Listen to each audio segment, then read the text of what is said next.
Halo, hari di sini ketemu lagi sama saya. Seperti biasa, saya akan membahas seputar investasi, pengelolaan keuangan, dan juga digital marketing. Tujuannya supaya kamu bisa bebas finansial. Kali ini saya akan membahas tentang apa sih reksadana itu? Reksadana merupakan tempat untuk menghimpun dana masyarakat yang nantinya diinvestasikan oleh manajer investasi. Alokasi investasinya sendiri yang menentukan ya si manajer investasi tadi, tentu sesuai dengan jenis reksadananya. Tujuan adanya reksadana adalah supaya masyarakat yang hanya memiliki modal kecil bisa ikut berinvestasi, lalu mendiversifikasikan investasinya, serta bagi masyarakat yang pengetahuannya tentang investasi itu masih kurang, tapi pengen investasi. Lalu memang reksadana itu juga membutuhkan modal yang sangat rendah. Cukup dengan uang Rp100.000 udah bisa untuk investasi. Selain itu, dengan modal sekecil itu, investasi kamu pun terdiversifikasi. Reksadana itu sendiri secara umum dapat dibagi menjadi 4 jenis. Yang pertama, reksadana pasar uang. Reksadana pasar uang itu merupakan reksadana yang alokasi investasinya pada pasar uang. Umumnya diinvestasikan pada instrumen investasi dengan jangka waktu kurang dari 1 tahun. Misalnya, deposito berjangka, sertifikat deposito, sertifikat Bank Indonesia, surat berharga pasar uang, serta instrumen investasi pasar uang lainnya. Risiko reksadana pasar uang ini merupakan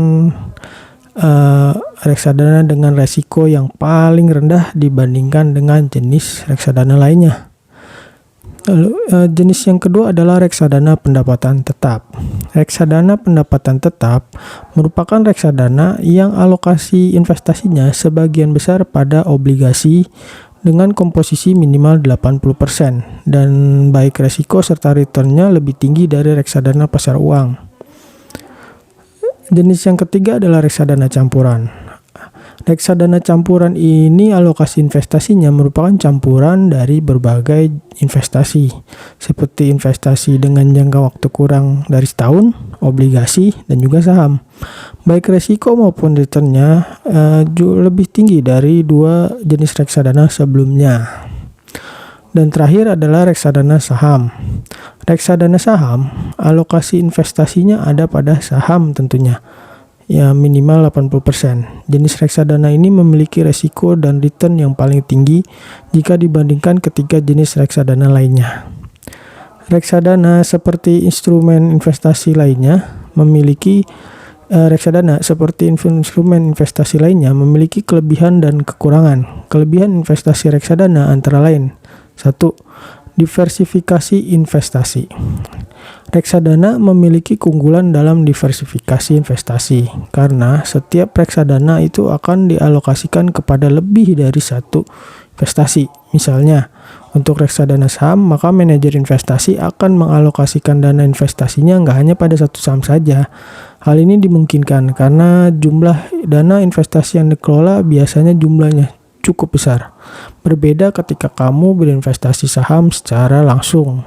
Dengan uang Rp100.000 biasanya ya kamu cuma bisa dapetin satu lot saham, sehingga nggak bisa mendiversifikasi investasi. Keunggulan lainnya adalah pengelolaan secara profesional.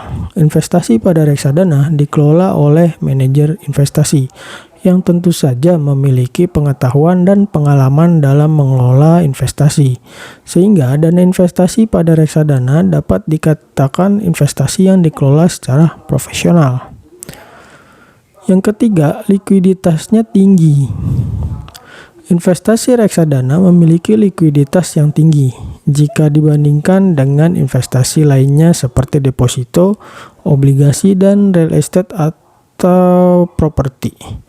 Reksadana itu seperti saham, bisa ditransaksikan setiap hari dan sangat mudah untuk menjualnya. Nggak kayak deposito atau obligasi yang biasanya punya waktu jatuh tempo.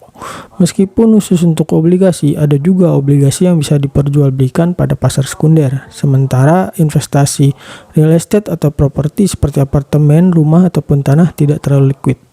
Hal ini salah satunya disebabkan oleh modal yang dibutuhkan untuk investasi properti itu sangat besar.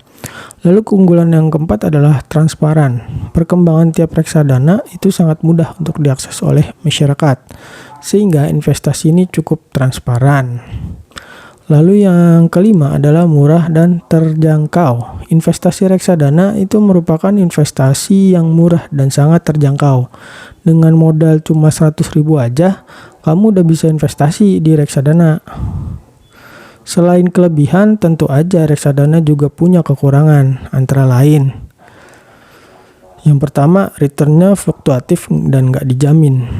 Selayaknya investasi, tentu aja tingkat returnnya tidak ada yang bisa menjamin. Berbeda dengan deposito yang memang bunganya dijamin hingga jatuh tempo. Atau beberapa obligasi yang kuponnya tetap seperti layaknya deposito. Yang kedua, kurangnya kendali. Reksadana itu kan dikelola oleh manajer investasi. Nah, ini menyebabkan kamu sebagai investasi nggak punya kendali untuk mutusin alokasi investasinya. Lalu yang ketiga, minimnya peluang untuk menganalisis reksadana. Beda dengan saham, reksadana itu merupakan investasi yang sulit untuk dianalisa secara mendalam. Nggak kayak saham itu yang bisa dianalisa berdasarkan laporan keuangan perusahaan. Meskipun reksadana itu tetaplah investasi yang transparan. Yang keempat itu terdapat dana menganggur. Agar reksadana tetap liquid, biasanya perusahaan pengelola reksadana harus menyiapkan dana cadangan. Sehingga ketika ada transaksi, dananya tersedia dan juga untuk menghindari macetnya transaksi. Itulah sedikit pembahasan mengenai reksadana. Reksadana itu bisa menjadi sebuah alternatif investasi dan juga tahapan awal, terutama bagi kamu yang ingin masuk ke saham. Reksadana juga bisa menjadi ajang melatih mental kamu menghadapi fluktuasi performa investasi. Oke, sampai di sini pembahasan tentang apa itu reksadana dan sampai jumpa di konten berikutnya. Dah.